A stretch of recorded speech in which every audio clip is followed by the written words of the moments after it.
has flown by and it's almost time to take off. But we still have 2 days that lie ahead of us with a jam-packed program. And behind me you can see Schiphol, the airport of Amsterdam, the central hub of Europe. Normally this is the place where we all gather, but this year things are a little bit different and we have to gather online. Flying in and out of Zoom meetings, landing on different ideas, but always arriving at the right destination. And the next destination is MozFest Studio.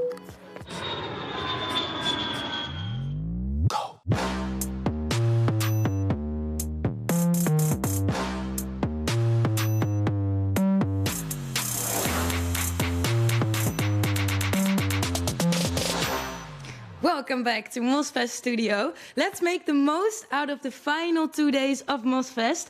There are still plenty of fascinating sessions and gatherings you can attend, so let's give it our all and make sure we go out with a bang! Woo!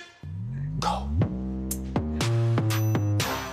Some good news. The number of tickets holders has skyrocketed to 9,500 ticket holders. So by the end of MozFest, I'm sure we can hit the 10K. And we're super happy to see that so many people from all around the world have been able to connect and to join the sessions. And a lot of these sessions have been recorded and will be available on demand for 90 days. So 90 days after MozFest has officially ended. So that means that you and everybody around you can keep MozFesting until summer something, and all you need for that is a MozFest ticket, so be sure you let everybody around you know to get a hold of a ticket. And now, let me take you to planet Nubian, home to a race of hip-hop androids known as robots, and we, the people of Earth, have been invited there to witness a true sci-fi rap battle. Let's have a look. Let's get this battle started right. Let's get this battle started quickly. Allow me to introduce, fresh off the Rap Battle Championships, the current reigning Rap Battle Champion, the one, the only, raise the roof of flow, but Hendrix!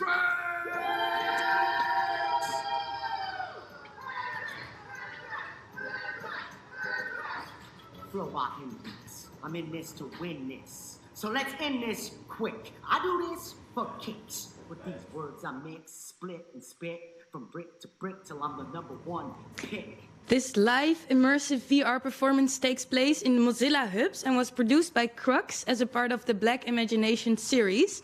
And you're in luck because there are still some seats left for the battle starting tonight at 10:30 p.m. So check the MozFest schedule if you would like to join. Go!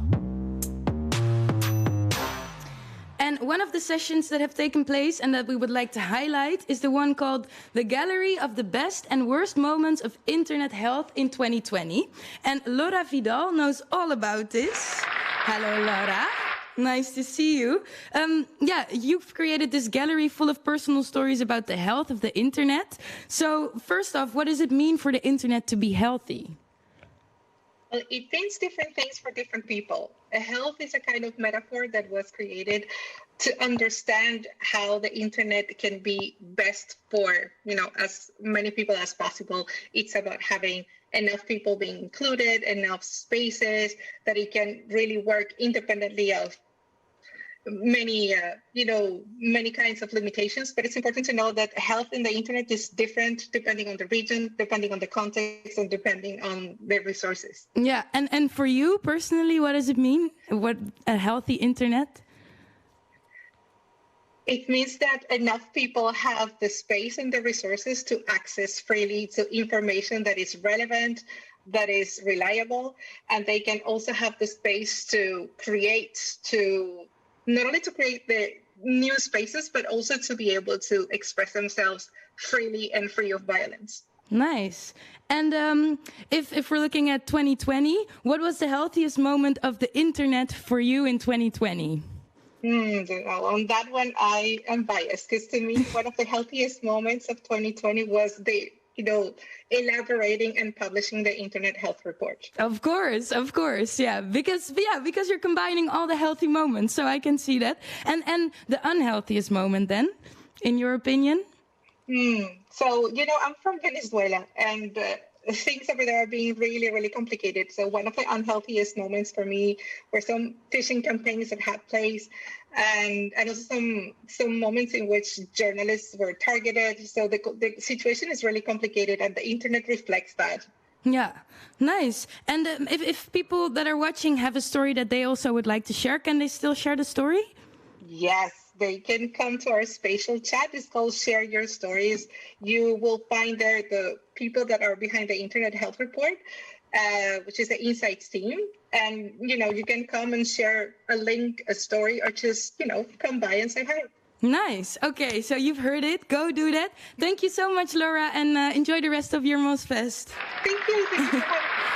And also, daily updates are posted in the general Slack channel of a few highlighted sessions that were recorded, so you can also watch those whenever it suits you. Go! Time to get social again, because many of you are using the hashtag MozFest to keep us updated on everything that's going on, and we love to see that. So let's start with this tweet from Lorraine. She had a delighted conversation about data stewardship. So nice work, ladies. Keep up the good work. And Adriaan shared a few amazing contributions of the Zine co-creators session. And it all really looks complicated to me, so let's quickly move on, but nice. And Natalie posted a picture of the paper crane lab that she made during the pop-up house party yesterday. And we spoke with the facilitator of that session before the session started. So really nice to see what came out of that. And then Luciana, she cannot wait till Friday because she's and she posted it on LinkedIn. She's already rehearsing for the MozFest party. So really nice, Luciana. We cannot wait to see what you're gonna come up with. And although MozFest is almost over, MozFest themselves just tweeted that it's not too late to still buy your tickets.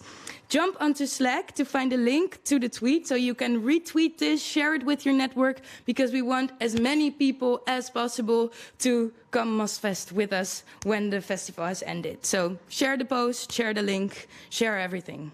And keep up posting because we love to see your small projects.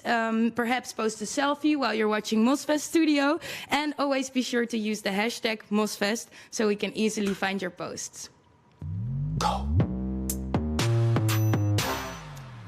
Waag Society and Technology here in Amsterdam has been operating as a research institution for 25 years at the crossroads of arts, science and technology. And it explores the social and cultural impacts of new technologies. And they want to keep their research open, fair and inclusive. And that's why in their building they house 3 DIY labs where normal people can work on extraordinary projects. I'm standing in the ridge of the Waag. Centuries ago, this room was being used to teach people about the human anatomy.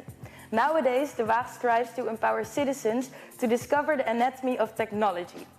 And this building houses 3 DIY labs, and I'm meeting with Gijs Boerwinkel, who's going to tell me all about it. Gijs, you work here in the Waag. What is the idea behind the labs that are located here?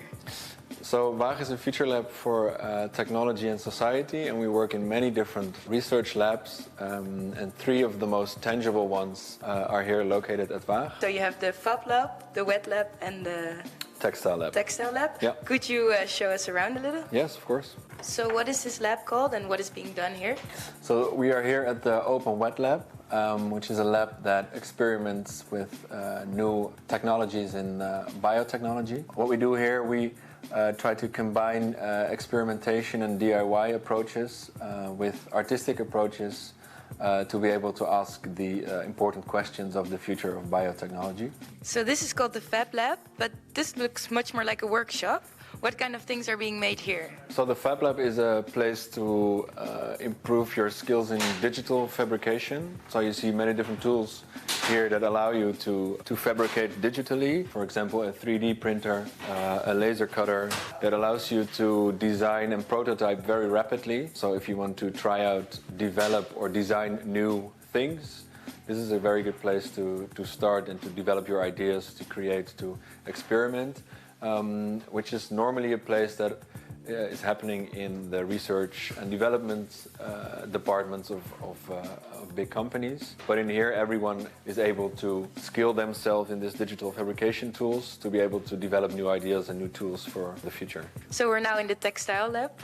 What happens here? As you can see, there's being a lot of experimentation done in the field of new textiles. And the team is researching in ways to make the system of textile more circular. On the other hand, they're also researching into new ways of designing materials. So not only making the textiles more sustainable, but also the materials that are being used in textile industry are being researched. New forms of biodegradable plastics or other natural sources of textile.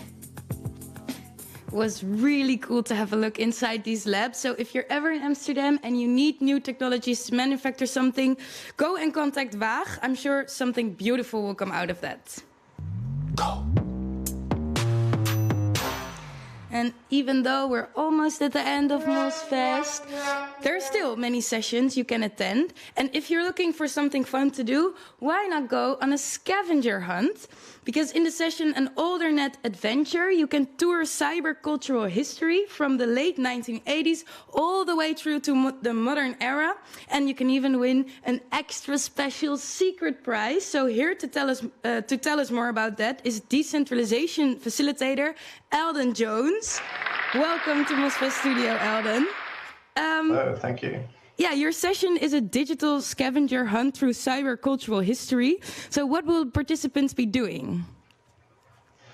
So participants have to go through websites on archive.org and some existing websites to find bits of text or maybe images or other kinds of like ephemera to work their way through a quasi-narrative game. Nice. So you'll be sent through the original old pages. Yeah, exactly. That is so cool. And you're taking us all the way back to the beginning of the internet. What were the dominant ideas on the distribution of online power back then? So at the beginning of the internet, things were really utopic. And so the community that Oldernet Adventure is focusing on right now is on the cyberfeminist movement. And they really saw the network as sort of a way to completely revolutionize the way power worked in society. It was going to remove identity. People are no longer going to be stuck to this like physical form, and so everything about society was going to change. People were going to really have a much more sense of individual power versus. Wow, so optimistic, so idealistic. Yeah. And is there anything that we could learn from cybercultural history to make better decisions about how we think about the internet in the future? Yeah, I think that's sort of exactly why I wanted to run this session, because I think by looking at what these cultures on the internet believe the state of the internet would be now, we can kind of create a vision for how we can change the internet for ourselves now. Look beyond the sort of like public-private platform domination. Yeah. Just kind of find some inspiration. That would be very cool. Well, if you are curious and you would like to brush up on your knowledge of internet's history, look for an Oldernet adventure in the MozFest schedule. Thank you so much, Alden, for talking some more on this cool project.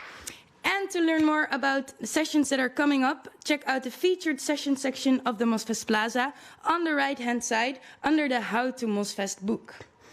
And we're almost at an end of another MozFest studio, and tomorrow will be the very last day of MozFest. But already tonight, we will be having the closing circle. It will happen at 8:15 p.m. Central European Time. So join as we reflect on the last 2 weeks and give thanks to those who helped turn this event into a reality. But also keep in mind that there's still a lot of sessions happening after the closing circle. So that will be tonight and tomorrow. And of course, our very last and very, very special episode of the MozFest studio tomorrow afternoon. So you have to come back for that one.